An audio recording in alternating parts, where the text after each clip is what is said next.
بسم اللہ الرحمن الرحیم۔ پچھلی ویڈیو میں نے کوشش کی تھی یہ سمجھانے کی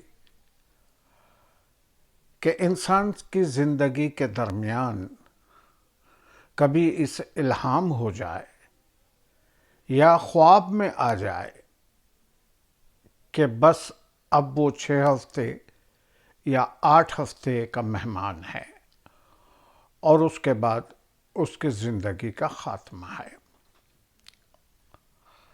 دنیا میں جتنے بھی انسان ہیں، اگر اس انسان کو یہ بتا دیا جائے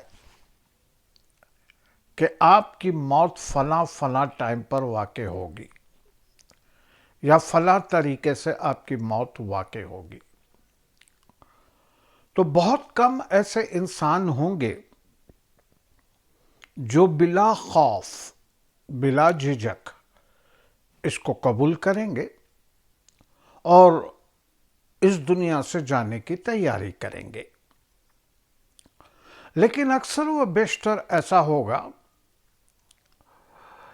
کہ لوگ فوراً یہ کہیں گے کہ ابھی سے میں جاؤں، ابھی تو میرے بچے بہت چھوٹے ہیں، میرے بچے بہت چھوٹے ہیں، کون سنبھالے گا اس کو؟ یا ماں باپ چلے جائیں تو کہیں گے کہ بچوں کو کون سنبھالے گا؟ اس طرح سے بہت سارے سوالات آتے ہیں۔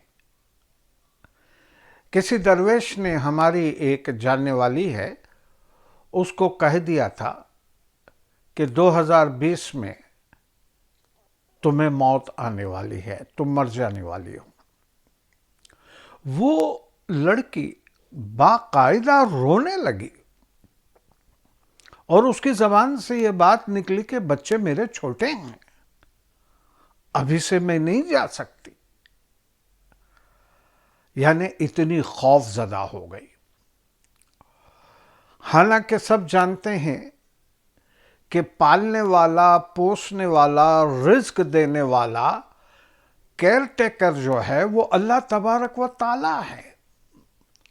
دنیا میں ایسے بہت سے انسان پیدا ہوتے ہیں کہ پیدا ہوتے ہی ان کے ماں باپ چلے جاتے ہیں، ابھی دور کہاں جائیں۔ حضور اکرم صلی اللہ علیہ وآلہ وسلم کی زندگی کو دیکھیے، پیدائش سے پہلے باپ کا سایہ اڑ گیا اور پیدائش کے کچھ ٹائم کے بعد ماں کا سایہ بھی اڑ گیا۔ تو خدا نے ذریعہ بنایا، حضرت ابو مطلب کو ذریعہ بنایا، پھر حضرت ابو طالب کو ذریعہ بنایا۔ یعنی اللہ تبارک و تعالی کسی نہ کسی وسیلے سے، کسی نہ کسی طرح سے اپنی مخلوق کی پرورش کرتا ہے۔ تو انسان اگر کامل یقین رکھتا ہے، اعتماد رکھتا ہے، تو پھر اللہ تبارک و تعالی اس کے اوپر رحم کرتا ہے۔ بات یہی ہے کہ اللہ تبارک و تعالی نے موت سے ہم کو چھپایا ہے، یعنی ہمیں یہ خبر نہیں ہے، تو یہ اس کی بہت بڑی رحمت ہے، اس کی بہت بڑی رحمت ہے۔ کیونکہ اگر ہمیں پتہ چل جائے کہ ہم اتنے سال کی عمر میں مرنے والے ہیں، تو ہماری زندگی کا مزہ کرکرا ہو جائے گا، ہماری نظریں ہمیشہ موت کی طرف رہے گی، ہر کام کے اندر وہ موت آڑے آتی ہوئی نظر آئے گی۔ اس لیے اللہ تبارک و تعالیٰ نے موت بھی اپنے ہاتھ میں رکھی ہے، یعنی انسان کو پتہ نہیں چلے گا کہ انسان کس طرح سے مرنے والا ہے۔ انسان کو معلوم نہیں ہے کہ انسان کہاں مرنے والا ہے اور کس طرح سے۔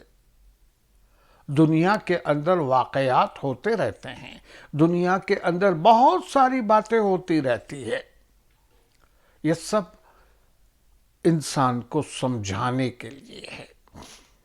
ایک بات میں عرض کروں، یہ ہے تو نیگیٹو بات، لیکن میں اسے پوزیٹیولی لے کر بتاتا ہوں۔ آپ سب جانتے ہیں کہ اوکلاہوما میں جو بم بلاسٹ ہوا تھا، جس میں کئی بچے بھی مارے گئے تھے اور کئی ایڈلٹس مارے گئے تھے، اچھی خاصی تعداد میں۔ اس کا جو ماسٹر مائنڈ تھا وہ ٹیمیتھی میگوے تھا۔ ٹیمیتھی میگوے، اس کا ایک دوست اور بھی تھا نکول کر کے۔ بہرحال ٹیمیتھی میگوے پکڑا گیا اور پھر اس کے اوپر کیس چلا اور اسے ڈیتھ پینلٹی ملی۔ اب ڈیتھ پینلٹی میں کچھ وقت باقی تھا تو اس کا ایک انٹرویو آیا۔ وہ ایک واحد انٹرویو تھا جو ٹی وی کے اندر دکھایا گیا، نہ اس سے پہلے نہ اس کے بعد وہ انٹرویو۔ ابھی بھی پتہ نہیں ہے کہ یوٹیوب میں اور اس جگہ پہ وہ انٹرویو ہے کہ نہیں ہے۔ بہرحال میں نے اپنی آنکھوں سے وہ انٹرویو دیکھا۔ اس میں بہت سارے سوالات ہوئے۔ اس میں یہ ایک سوال بھی ہوا کہ تمہیں تو موت کی سزا مل چکی ہے، کوئی خوف، کوئی ڈر؟ تو کہتا ہے نہیں، کوئی خوف نہیں۔ لیکن پھر اس نے ایک بات بڑی اچھی کہی کہ دنیا کے اندر بہت سارے انسان ہیں، ان کو یہ پتہ نہیں ہے کہ وہ کب مریں گے، کہاں مریں گے اور کیسے مریں گے۔ اس کی بنسبت مجھے یہ معلوم ہے کہ میں کب مروں گا، کیسے مروں گا اور کہاں مروں گا۔ بات تو صحیح کی، ڈیتھ پینلٹی ہے، تاریخ طے ہو چکی ہے، کہاں اس کو ڈیتھ پینلٹی ملے گی وہ بھی پتا ہے۔ یعنی اس کو تینوں چیزیں پتا ہے کہ کب مرے گا، کیسے مرے گا اور کہاں مرے گا۔ اب اس کو پوزیٹیولی لے لیجئے کہ انسان کو اگر یہ پتا چل جائے کہ کب مرے گا، کہاں مرے گا، کیسے مرے گا، تو پھر اس کے بعد اس کی زندگی کیسی ہوگی، یہ بیسک سوال ہے۔ کیا وہ اپنی ساری زندگی خدا کو وقف کر دیتا ہے اور آخرت کمانے میں لگا رہتا ہے اور دنیا داری سے بالکل بے نیاز ہو جاتا ہے، بیوی بچوں کے فرائض سے غفلت برتنے لگتا ہے؟ کیا کرتا ہے؟ مزہ تو جب ہے کہ دنیا بھی کماتا رہے، بیوی بچوں کو بھی سنبھالتا رہے اور اس کے بعد وہ اپنے رب کو بھی یاد کرتا رہے، اپنی موت کی تیاری بھی کرتا رہے، کہاں مرنے والا ہے، کیسے مرنے والا ہے۔ یہ اگر اس کو پتا چل جاتا ہے تو اس کے بعد کی زندگی اس کے لیے ایک مثالی زندگی بن جاتی ہے۔ کیا وہ اپنی زندگی کو آخرت کے لیے وقف کر دیتا ہے یا اپنی زندگی دنیا کے اندر بھی وقف کرتا ہے اور آخرت میں بھی وقف کرتا ہے، دنیا بھی سنبھالتا ہے اور دین بھی سنبھالتا ہے اور اپنا پریپریشن جو ہے، اپنی موت کا پریپریشن، اپنی آخرت کا پریپریشن وہ کرتا رہتا ہے۔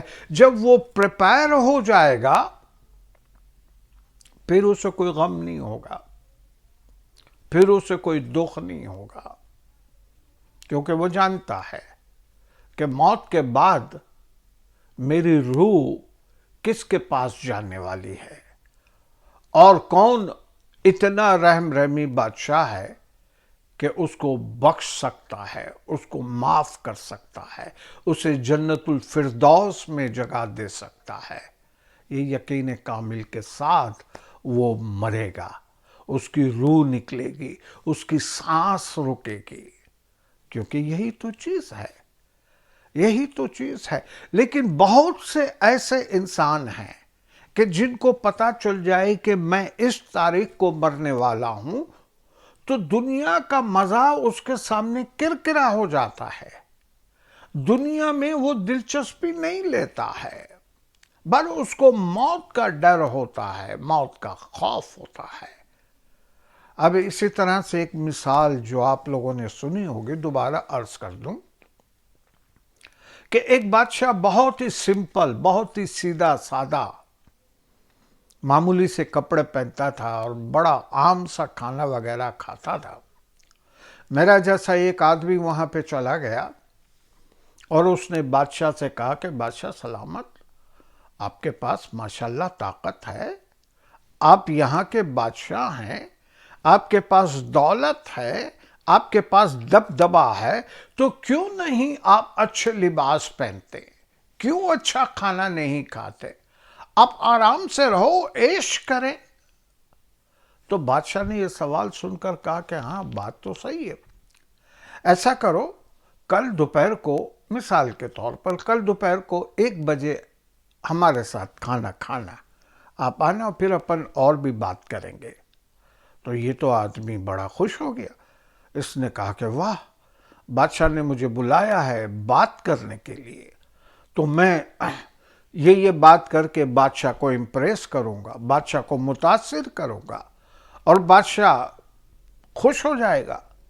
جب بادشاہ خوش ہو جائے تو انعام دے گا، سونا دے گا، ہیرے زیورات دے گا، تو پھر میں اپنی زندگی بڑے آرام سے گزاروں گا، میرے بال بچے بھی بڑے خوش ہو جائیں گے اور ان کی زندگی بھی خوشحالی میں تبدیل ہو جائے گی۔ یہ سوچتے ہوئے، ذہنی پلاؤ پکاتے ہوئے وہ سو گیا۔ جب صبح اٹھا تو کھڑکی کے باہر ہی، پہلے زمانے میں آپ کو پتا ہے کہ بادشاہ سلامت کا کوئی حکم آتا تھا، کوئی فرمان آتا تھا تو ڈھول بجاتے، لوگ جمع ہوتے، تو پھر وہ فرمان پڑھ کے سنایا جاتا۔ تو اس نے دیکھا کہ اس کے بالکل گھر کے باہر ایک آدمی ڈھول بجا رہا ہے، لوگ جمع ہو رہے ہیں۔ جب اچھے خاصے لوگ جمع ہو گئے تو وہ آدمی نے بادشاہ کا فرمان پڑھا، اور بادشاہ کا فرمان پڑھ کر اس نے بتایا کہ بادشاہ کے دربار میں بادشاہ کے فلاں فلاں آدمی نے بڑی گستاخیاں کی ہے، بڑی گستاخیاں کی ہے، تو اس گستاخی کی سزا کے طور پر آج 3 بجے اسے پھانسی کے پھندے پہ لٹکا دیا جائے گا۔ اور جس کا نام لیا جا رہا تھا وہ وہی آدمی تھا جو بادشاہ سے مشورہ کرنے گیا تھا۔ اب اس کے تو ہوش آواش اڑ گئے، ارے 1 بجے تو مجھے کھانے کے لیے بلایا تھا اور 3 بجے مجھے میری موت، یہ کیا بات ہے؟ ایک دم آنکھیں پھٹی کی پھٹی رہ گئی، بال کھڑے ہو گئے، بکھر گئے، جسم پورا کانپنے لگا، آنکھوں کے سامنے اندھیرا آ گیا کہ کیا ہوگا اب۔ تھوڑی دیر کے بعد بادشاہ کے آدمی آئے کہ چلو بھائی، بادشاہ کے یہاں دعوت ہے آپ کی۔ تو یہ بغیر چپل پہنے نکل گیا، اس کو ہوش ہی نہیں ہے، نہ کپڑے کا ہوش رہا، نہ چپل کا ہوش رہا، نہ بال بنانے کا ہوش رہا، نہ خوشبو لگانے کا ہوش رہا، ایسے ہی نکل گیا بادشاہ کے دربار کے لیے۔ اور جب بادشاہ کے دربار میں گیا تو بادشاہ نے اس کو خوش آمدید کہا اور کھانے کے لیے بٹھایا اور کہا کہ یہ کھاؤ، یہ بہت اچھا ہے، یہ کھاؤ، یہ بہت اچھا ہے، یہ کھاؤ، یہ بہت اچھا ہے، یہ کھاؤ، ساری چیزیں کہنے لگا۔ اور پھر بادشاہ کہتا کہ یار تم کھا نہیں رہے ہو، کیا ذائقہ صحیح نہیں ہے؟